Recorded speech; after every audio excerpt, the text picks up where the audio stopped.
So mayad na hapon no, mga tangay dadi ako sa Banwa Angkol yun. Kaya nagtataka kayo kung bakit wala akong upload ng pista sa Banwa Angkuyo. Kaya hindi ako naka-post. Parang nalulungkot na naman ako na mga ilang araw ay pabalik na naman ako sa Banwa Angkol yun, na magtatrabaho na naman. Kaya nalulungkot ako, kaya hindi ako naka-upload kasi nalulungkot na ako. Pabalik na naman ako kung saan back to normal na naman, magbalik sa Banwa Angkol yun. Kaya napakasaya ng pista ng Banwa Angkuyo. Talagang grabe energy ko doon. Pag home party, Orongita Festival, grabe mga vloggers talagang takbo doon, takbo dito. Grabe mga natutuwa na lang ako sa mga vloggers doon taga Kuyo. Kung saan na lang mag-video doon, atras-atras.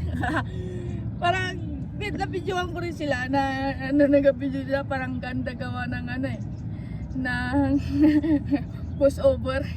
Hindi ko na tinuloy. Pero grabe yung mga memories nun sa Banwa Angkuyo, no? Kaya grabing memories ng Banwa Angkuyo. Nakakamiss. Kaya ngayon, i-upload ko na. Tara, sabayan natin ipanoorin ang video ko doon. Munting video. Tara!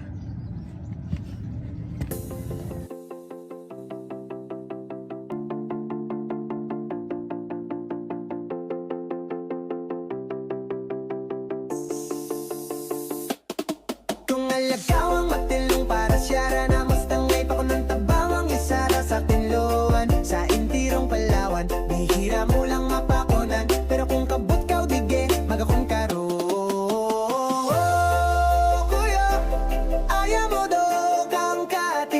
Kakaiba imong manggad nga imong ing tatago, maski maray, maski may te, alagaw ipakunan, matama ang agadayo, iba ka sa kataman, ing mamal kong kuyo.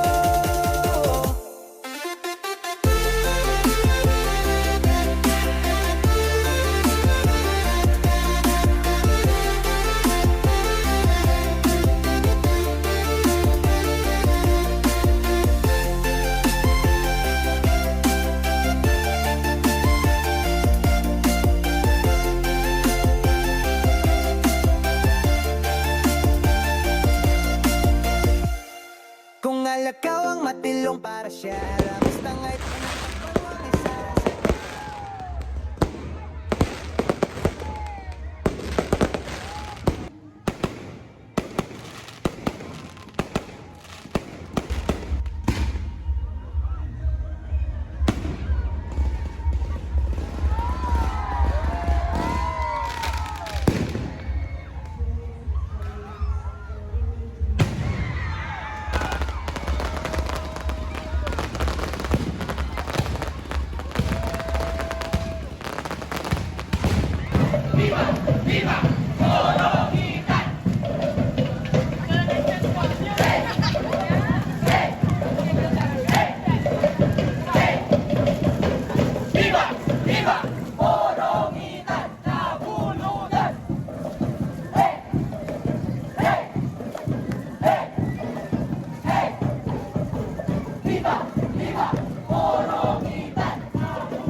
mapakunan. Pero kung kabot ka dige, magakon karon.